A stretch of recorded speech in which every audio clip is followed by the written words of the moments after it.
শুকনা তাওয়ায় চাপা ভর্তা। এটা হচ্ছে প্রথমে কাঁচামরিচটা ভালো করে টেলে নিয়েছি, কয়েকটা রসুন কোয়া টেলে নিয়েছি, তারপরে 2টা চাপা দিয়ে দিয়েছি। চাপা ভর্তার পরিমাণটা কম ছিল। এটা হচ্ছে বাঁশপাতার চাপা, শীতল শুটকি।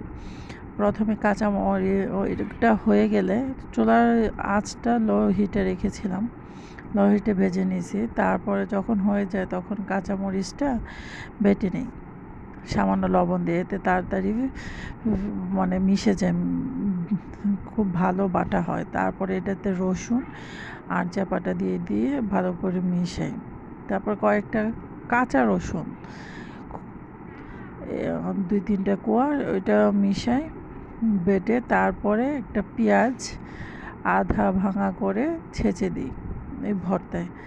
তো গরম ভাতের সাথে এই ভর্তাটা মজা। যখন ভাত দিয়ে খাওয়া হয় তখন মানে পেঁয়াজটা কামড়ে পড়ে